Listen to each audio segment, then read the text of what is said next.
The late afternoon sun filtered through the white linen curtains, casting golden stripes across the polished floor of our living room. The house was silent, suspended in an almost unreal calm, as if the entire world were holding its breath. I sat in the brown leather armchair staring at the photographs on the walls. Smiles, hugs, trips, and moments of happiness, images of a life I had believed to be real. On the kitchen table, amid bills and magazines, lay a plain envelope. I picked it up with trembling hands. The paper seemed innocent, but inside were words capable of shattering years of trust. Brianna wants a divorce. My heart constricted. The world seemed to stop. There had been no recent fights, no visible signs of crisis. Every smile, every touch in the past months now felt like a calculated deception. Trembling, I read further. It wasn't just divorce, it was a cold, methodical plan. Then the final blow. $3.5 million had disappeared from our joint account, secretly transferred to an account under Brianna's name. Everything had been carefully orchestrated. Every gesture, every word, every caress had been a cover. I paced back and forth. Every corner of the house now felt like a trap, every memory a lie. The bookshelf with our favorite books, the couch where we had watched shows together, the windows overlooking the garden, everything now betrayed deceit. I recalled the afternoons Brianna had come home late from work, the deleted phone calls, the suspicious messages. Every small detail, once overlooked, now held an ominous significance. Anger mixed with grief, but amid it all, a surprising clarity emerged. I would not remain a silent victim. Sitting back in the armchair trying to collect my thoughts, a daring idea crept into my mind. Her older sister, Madeline, with whom I had always had a cordial and respectful relationship, was intelligent and magnetic. And what if she could become part of my plan? The idea was crazy, almost impossible, yet the more I thought about it, the more it seemed like the only way to rewrite my life. This wasn't just about disappearing from Brianna's life, it was about building something new, secret, something no one would see coming. My mind drifted back. Our first trip to Europe, laughing on the beach, long nights talking about dreams and futures. Every happy memory now carried suspicion. And yet, a part of me still felt the connection with Brianna, while another part began to see Madeline as a potential ally in a new destiny. As the light slowly gave way to darkness, I made a decision. I wouldn't confront Brianna directly. I didn't want immediate public drama or legal battles. I wanted something audacious, secretive, something that would completely change the dynamic of my life. A new life was about to begin. One in which I alone knew the map of my destiny. The plan had just begun, and the first move was clear. Watch, plan, and wait for the perfect moment to act without raising suspicion.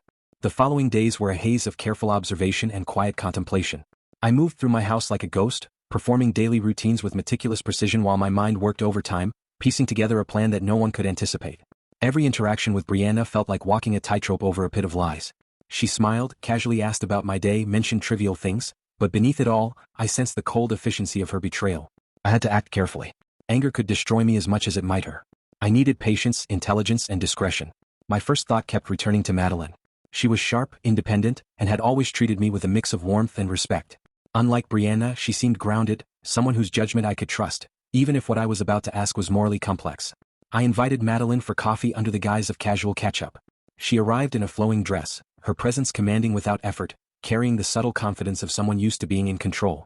I smiled, but my mind was racing. How could I explain the chaos in my life without revealing too much? We sat at a corner table in a quiet cafe, the hum of conversations around us fading into a background murmur. I began cautiously, testing her reactions. I think Brianna is planning something, I said carefully. Something serious. I haven't figured it all out yet. Madeline's eyes narrowed slightly, a mix of curiosity and concern. Are you sure? Brianna? She asked, her voice calm but probing. Yes, I admitted, my tone steady though my heart pounded. I think she's hiding something, a lot. Money, plans, intentions. And I feel trapped. Her expression softened. There was a flicker of understanding and something else. Interest, perhaps even intrigue. She didn't judge me. Instead, she leaned in slightly as if willing to see more, to understand more. By the time we left the cafe, I had shared just enough to gauge her loyalty and discretion. Madeline hadn't reacted with shock or fear. She was calm, calculating, and I knew instantly that if anyone could be part of my plan, it was her.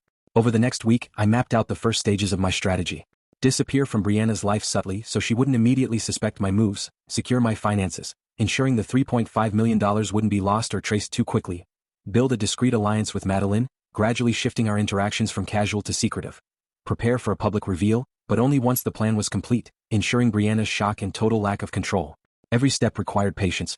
Every conversation with Madeline became a chess move, testing boundaries, assessing reactions, and planting seeds of trust. We met in parks, at bookstores, even small hidden cafes, always careful not to attract attention. While my mind was occupied with logistics, my heart wrestled with conflicting emotions. Madeline was captivating, smart, and calm under pressure, a stark contrast to Brianna's cold precision. And yet, I knew I couldn't let personal feelings cloud the strategy. Still, during one quiet evening walk, Her laughter broke through the tension I'd been carrying for weeks. It was unexpected, almost dangerous, because it reminded me that life could still have warmth, even amidst betrayal and chaos. I realized then that my plan wasn't just about revenge, it was about taking control, about reshaping my world on my own terms. And for that, Madeline was more than an ally. She was an essential part of the future I was determined to create. As the week drew to a close, I had begun setting the groundwork. Changed routines to avoid detection. Started discreetly transferring funds to accounts she wouldn't associate with me. Crafted alibis and explanations for small disappearances and absences. All of this was invisible to Brianna, who carried on as if nothing had changed. Her confidence in her plan was her greatest weakness. It blinded her to the quiet, meticulous moves I was making behind the scenes. The next morning, I woke up before dawn, the house empty and silent. Brianna's routine was predictable. Coffee at 7, a call to work by 7:30, out the door by 8. I watched her from the bedroom doorway as she moved with her usual efficiency, unaware that I had already begun my first real move, to make myself invisible in her carefully orchestrated world. For weeks, I had observed her patterns, her habits, even the smallest quirks. Every text, every schedule, every subtle distraction she employed to hide her plans from me had been catalogued in my mind. And now, it was time to exploit that knowledge. I packed a small overnight bag, clothes, essentials, a laptop, and slipped out without making a sound. No goodbyes, no explanations.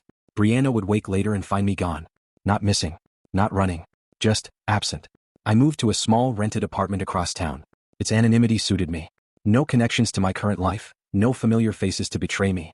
I began communicating with Madeline through encrypted messages and carefully scheduled meetings. Our conversations had to be brief, indirect, always casual to an outside observer, yet each word carried the weight of the plan we were building. Madeline was the perfect ally, calm, composed, and intelligent. She understood boundaries, discretion, and timing better than I could have hoped. Each time we met in secret, she subtly tested the emotional waters, gauging how far I was willing to go, and how much trust one was placing in her. Back at the house, Brianna continued her daily routines, oblivious to the absence of her supposed husband. Her confidence in her plans, her belief that the $3.5 million in her divorce scheme were airtight, was her blind spot. She didn't notice that I was already several steps ahead. I carefully monitored her from a distance, learning her reactions, tracking movements, and noting any signs of suspicion. Every error she made, every overlooked detail, was a small victory in the unfolding strategy. Madeline and I began a delicate dance of secrecy and alliance. We met at quiet cafes, small parks, and even late-night diners where no one would recognize us. I shared selective pieces of my plan, revealing only what she needed to know. Her insight became invaluable, ideas on financial movement, contingency planning, and maintaining secrecy that I had never considered. During one late-night meeting, her hand brushed against mine accidentally, or perhaps intentionally. My heart raced. It was a reminder that the lines between strategy and personal emotion were blurring. Madeline was no longer just an ally, she was becoming a central part of my life in ways I hadn't anticipated. To ensure Brianna didn't suspect, I kept a few routines intact. Occasional calls to work, checking in digitally, maintaining an illusion of normalcy. But each day my absence grew more real to her. Slowly, carefully, I was disappearing from her life, and each disappearance left a ripple that Brianna wouldn't fully understand until it was too late. The thrill of control was intoxicating. For the first time in months, I felt the surge of power that had been stripped from me by betrayal. Every silent move, every secret meeting with Madeline, every calculated avoidance of Brianna's gaze was a step toward a new reality, one where I dictated the narrative and she was left to react. Days turned into weeks. I had fully settled into my temporary apartment, a nondescript place tucked into the quieter side of town. From here, I could watch the patterns of my life unfold without interference, though I made sure Brianna never suspected. Every movement, every transaction, every small decision was calculated with precision. Madeline had become indispensable. Our secret meetings were no longer occasional, they were strategic sessions. Over coffee we discussed finances, timelines, and contingencies. She offered perspectives I had never considered, reminding me that control wasn't just about absence, it was about anticipating every reaction. Brianna continued her life with the same outward composure. She laughed at dinners with friends, made casual comments about work, and flaunted the illusion of normalcy. Her assumption that I would remain predictable, trapped by her schemes, was her fatal mistake. I had learned to see her in layers, the confident mask she wore, the subtle signs of impatience she thought I couldn't detect, and the cracks she tried to hide from everyone. Every misstep, no matter how small, became a piece of the puzzle I was assembling. The $3.5 million she had taken could not remain a vulnerability. I moved discreetly, creating a series of legal accounts and financial diversions that ensured her theft would be irrelevant. Every wire transfer, every subtle redirection, was invisible to her but gave me leverage. I was no longer just reacting, I was shaping the outcome. Madeline watched closely as I made these moves. She never questioned them, never expressed doubt. Instead, she guided me through subtle adjustments, avoiding suspicion, reinforcing secrecy, and maintaining plausible explanations. Together, we were constructing a reality where we controlled every narrative. During one secret meeting at a small diner late at night, Madeline leaned across the table. Her voice was calm but firm. "You're moving too fast," she said. "Patience is the key. One wrong move and everything falls apart." I nodded, understanding completely. Yet I felt the thrill of control, the intoxicating sense that I was finally orchestrating my life rather than being victimized by Brianna's betrayal. Her hand brushed against mine lightly, almost casually, but it sparked an electric tension. Our alliance was strategic, but beneath it, emotions were beginning to intertwine with plans. I began introducing subtle disruptions into Brianna's routine, small absences, unexpected errands, and controlled coincidences that made her doubt her assumptions. Nothing obvious, nothing traceable, but enough to make her second-guess her plans. Each ripple was calculated. Each step was a test. Would she notice? Would she adjust? Or would her blind confidence continue to be her weakness? Meanwhile, my bond with Madeline deepened. Our conversations shifted from purely strategic to subtly personal. We shared histories, fears, and ambitions. Every meeting brought us closer, yet the secrecy remained absolute. No one could know our true alignment, not Brianna, not friends, not family. I realized that my new life wouldn't just be about survival or revenge. It would be about reinvention, and Madeline was central to that transformation. Weeks had passed since I fully disappeared from Brianna's life. Each day, I moved with purpose, a shadow among ordinary people, leaving traces carefully calculated to maintain her ignorance. My temporary apartment had become a command center of sorts. Maps, schedules, and financial records laid out like a general preparing for a campaign. Madeline had become more than an ally. Every strategy session, every whispered conversation over coffee or in quiet parks, drew us closer. She understood not just the logistics of my plan but the emotional undercurrents that guided every decision. She knew when to push, when to hold back, and when a single word could alter the trajectory of our carefully constructed scheme. One rainy afternoon, we met in a small cafe hidden from the street, the dim light casting shadows over our table. I studied her carefully, noticing the subtle way she tucked her hair behind her ear, the slight lift of her eyebrow when she questioned my next move. "You're going to need more than patience," she said softly, stirring her coffee. "You'll need conviction. Not just to outsmart her, but to convince yourself this is worth it." Her words struck me. I had been focused entirely on strategy, on manipulating Brianna and securing the stolen money. Yet now, I realized that trusting Madeline was as essential as any financial maneuver. My heart tightened slightly, a warning I ignored. The risk was enormous, yet necessary. I began planting small uncertainties in Brianna's life. Occasional calls from unknown numbers, hints of activity I wasn't revealing, minor adjustments to schedules she depended on. Nothing overt, but enough to make her question her control. Brianna remained confident, flaunting her assumption that the $3.5 million in her divorce plan were flawless. But every minor disruption I introduced was a calculated blow, and with each ripple, the control she believed she had slowly unraveled. Madeline became my confidant in ways that were as exhilarating as they were dangerous. She reviewed the transfers, suggested subtle diversions, and even helped craft my absences so that they appeared normal from the outside. During one late-night meeting in the city's deserted botanical gardens, she reached over and lightly pressed her hand to mine. A small, silent gesture, but one that confirmed our unspoken pact. We were in this together, not just as conspirators, but as partners in a new reality that would leave Brianna blindsided. The idea had surfaced gradually, almost organically. Madeline and I shared a vision. If we could consolidate control, emotionally, financially, socially, we could create a reality where Brianna's betrayal would be meaningless. A secret marriage, unseen by everyone, would symbolize the ultimate reversal. I began envisioning the logistics. Discreet paperwork, private ceremonies, minimal witnesses, and total secrecy. Every detail was mapped in my mind. Brianna would remain unaware until the reveal, a revelation that would shatter her sense of certainty. Even as the plan progressed, I wrestled with conflicting emotions. Could this work without destroying the relationships around me? Was it truly justice, or had my desire for control become indistinguishable from obsession? Madeline seemed to understand these tensions intuitively. Her calm presence reminded me that this was not just revenge, it was a reinvention of life itself, and together we were shaping a reality that no one else could touch. By now, my temporary apartment felt less like a refuge and more like the nerve center of a carefully orchestrated operation. Every movement I made was intentional: financial transfers, subtle diversions, and precise absences. Brianna had no idea I was no longer her victim. She thought I was predictable, controllable. And that was exactly the advantage I needed. Madeline was by my side at every step. Together we went over logistics in painstaking detail. Private notarizations, legal loopholes, discreet witnesses for a ceremony that no one would know about. Every minor step was mapped and double-checked. Though she didn't suspect the full extent of my plan, Brianna started sensing minor inconsistencies. A call I missed, a meeting she hadn't known about, or a slightly changed routine, it made her pause. For someone who prided herself on control, even the smallest ripple was unsettling. I observed her quietly from a distance, noting the way her confident posture stiffened, the subtle tension in her hands, the slight narrowing of her eyes as she studied her surroundings. Every reaction confirmed that my strategy was working. Madeline's calm and intelligence were invaluable. During our secret meetings, she guided me through complications I hadn't anticipated. How to legally protect the transferred funds. How to maintain an untraceable presence. How to minimize suspicion while subtly testing Brianna's perception. Her voice, steady and reassuring, reminded me that the plan was possible. "Control the variables," she said one night, "and the rest falls into place." Her presence, once just strategic, had begun to feel deeply personal. Every meeting carried the subtle thrill of partnership, a mix of shared power and unspoken connection. We began discussing the actual execution. A small, private ceremony with only a legal witness. No public records linking us to the event. Carefully crafted identities for all documents. Precise timing so that Brianna's assumptions would be shattered at the right moment. I realized the audacity of what we were planning, yet the more I mapped it out, the more it felt inevitable. Madeline and I weren't just rewriting the narrative, we were creating an unshakable reality for ourselves. I kept testing Brianna in subtle ways. A missed dinner, a sudden change of schedule, small financial maneuvers, each one planted seeds of doubt and unease. Her confidence was fragile, and every minor disruption made her question herself, without ever realizing the full extent of my orchestration. Meanwhile, I and Madeline worked in perfect synchrony. I handled the logistics, she managed the contingencies, and together we ensured that every possibility was accounted for. The thrill of control surged through me, tempered by the quiet intensity of our shared secrecy. Even as the strategy progressed, I couldn't ignore the emotional currents between us.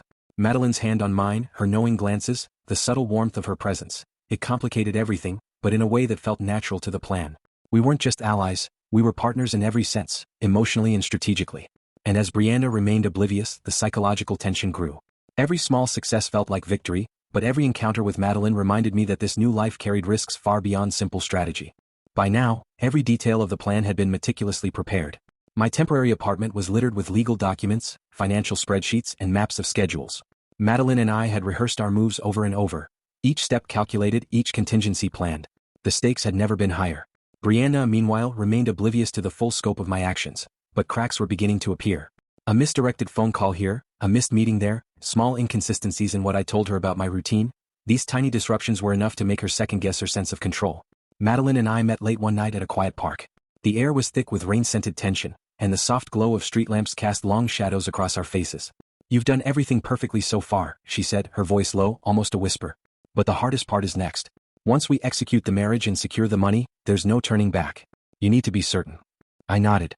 I had been certain for weeks, but hearing her voice made the reality tangible. Every word, every plan, every risk was now within reach. Over the next several days we executed the final elements. Financial security, all accounts were fortified with multiple layers of protection. Even if Brianna discovered the transfers, it would be too late. Logistical arrangements. A private ceremony was booked, hidden, legal, and irreversible. Minimal witnesses, maximum discretion. Secrecy measures. Every movement we made was calculated to avoid detection. From parking to meeting spots, nothing was left to chance. Psychological maneuvers. Brianna began noticing gaps in her perception, small inconsistencies that sowed doubt but didn't yet reveal the truth. Madeline proved invaluable. Her calm intelligence balanced my strategic obsession, and together we created a reality where no one could anticipate our next move. Brianna's confidence was faltering. Though she didn't yet know the full scope, subtle signs were emerging. Hesitation in her speech, lingering doubts about my whereabouts, and a growing unease she tried to hide from everyone. Every minor disruption I introduced was intentional, a carefully placed ripple designed to weaken her sense of certainty.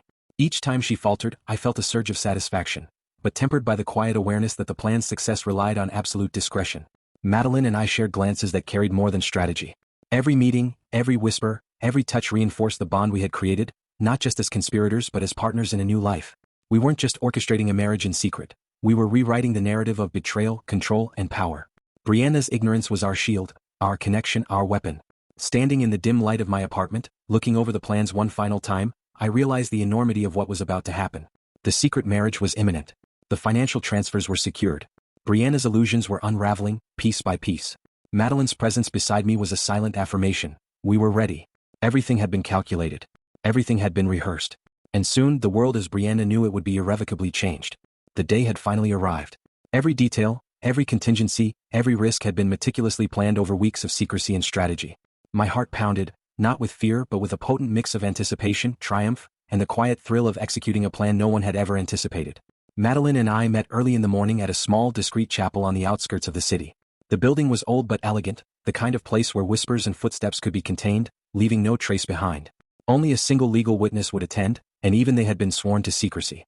We moved through the ceremony silently, words spoken softly, each vow a quiet declaration of a new life. The air was thick with the gravity of the act.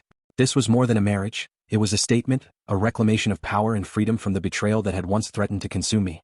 Madeline's eyes met mine across the room. There was no doubt, no hesitation. Just trust, understanding, and an unspoken acknowledgement of everything we had endured together. After the ceremony, we finalized the last financial maneuvers. The $3.5 million Brianna had tried to steal was now fully secured under layers of legal protection and anonymity. Even if she tried to access it, the labyrinth we had constructed ensured she would fail. Every bank account, every transaction, every legal document had been carefully executed to leave no trace linking the funds to either of us publicly. The money was no longer hers, no longer a tool of betrayal, it was ours, a symbol of the new life we had created in secret. Back in her world, Brianna began to sense the full scope of what she had lost.